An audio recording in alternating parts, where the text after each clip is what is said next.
दोनों बहू का इस घर में स्वागत है। अंदर आ जाओ, तुम दोनों बहुत सुंदर हो, बहुत प्यारी हो। केसरी ऐसा सोचकर अपने मन में सोच रही होती है। अब मेरी दोनों बहू आ गई हैं, इस घर को अच्छे से संभाल लेंगी, जैसे कि मैंने संभाला है। ऊपर से अब ठंड में मुझे काम भी नहीं करना पड़ेगा। जैसा मैंने सोचा था उससे भी बहुत सुंदर है मेरा ससुराल। अपना ससुराल देखकर तो मुझे इतनी खुशी हो रही है कि बस क्या बताऊं। मेरी तो सारी ठंड भी भाग गई। यहाँ तो किसी चीज की कमी ही नहीं है। सच कहूँ तो बहुत सुंदर लग रहा है ससुराल। पहले तो मैंने बहुत गरीबी देखी है, लेकिन ससुराल में किसी चीज की कमी नहीं होगी क्योंकि सब बढ़िया है। दोनों बहू के चेहरे पर मुस्कान थी। तुम दोनों बहुत थक चुकी होगी और तुम्हें ठंड भी लग रही होगी। चलो, मैं तुम्हें तुम्हारे कमरे में छोड़ आती हूँ। उसके बाद तुम्हारी पहली रसोई की रस्म करेंगे। केसरी ऐसा कहकर अपनी दोनों बहू को उनके कमरे में लेकर जाती है, जहाँ दोनों बहू थोड़ी देर आराम करती हैं। कुछ ही देर में केसरी उनके पास आती है और उन्हें पहली रसोई की रस्म के लिए बुलाती है।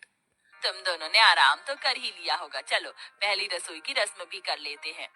केसरी ऐसा कहने के बाद दोनों बहू को ठंड में रसोई में छोड़कर बाहर चली जाती है। थोड़ी ही देर में फिर से वो दोबारा आती है। मुझे माफ कर देना, मैं तो तुम्हें सामान निकाल कर देना ही भूल गई। अभी देती हूँ।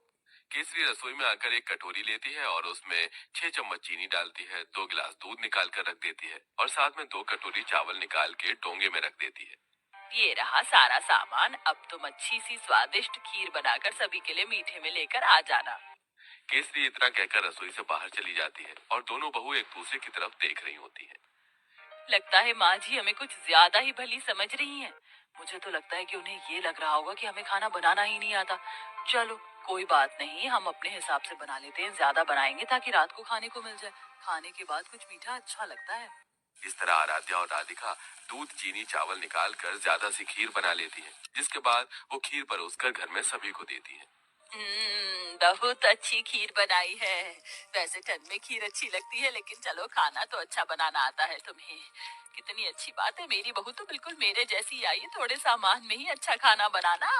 केसरी ये सोचकर बहुत खुश हो रही होती है। वो कुछ देर बाद अपने कमरे में आराम करने चली जाती है। अब दोपहर का खाना बनाने की बारी आती है, तो दोनों बहू ठंड में रसोई में आती है। कुछ ही देर में केसरी भी रसोई में आती है। अरे, इस वक्त तुम रसोई में क्या कर रही हो?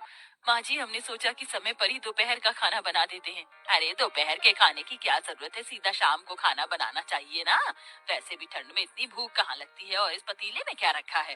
केसरी तब पतीले को देखती है तो उसके अंदर खीर होती है। हे भगवान, इतनी सारी खीर! तुम दोनों ने इतनी सारी खीर कैसे बना दी, जबकि मैंने तुम्हें सिर्फ 2 कटोरी चावल दिए थे, 2 गिलास दूध दिया था। अरे माँ जी, हमने ज्यादा इसलिए बना ली थी ताकि हम रात तक आराम से खीर खाते रहें। हे भगवान, तुम्हारा पेट है कि कुआं?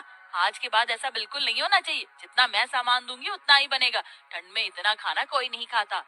लेकिन माँ जी, लेकिन वेकिन कुछ नहीं। इस घर को चलाना है या घर की बर्बादी करनी है? आज से ही अपने कान में आटा लगा लो, फिर ये गलती नहीं होनी चाहिए।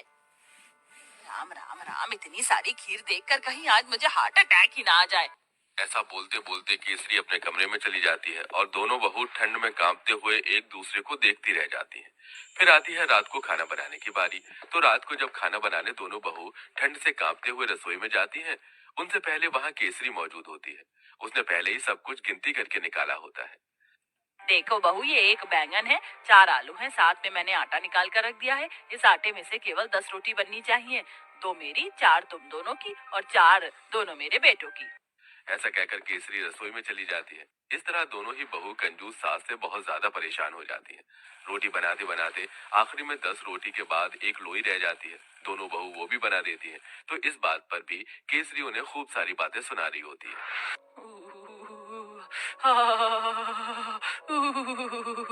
बहुत ठंड लग रही है। एक तो घर के सारे काम करो, ऊपर से खाना भी बनाओ तो गिनती का।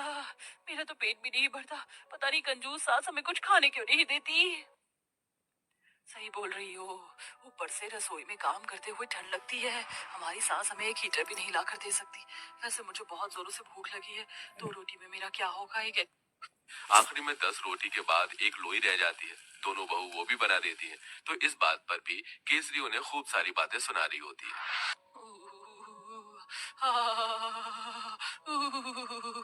बहुत ठंड लग रही है। एक तो घर के सारे काम करो, ऊपर से खाना भी बनाओ तो गिनती का। मेरा तो पेट भी नहीं भरता। पता नहीं कंजूस सास हमें कुछ खाने क्यों नहीं देती।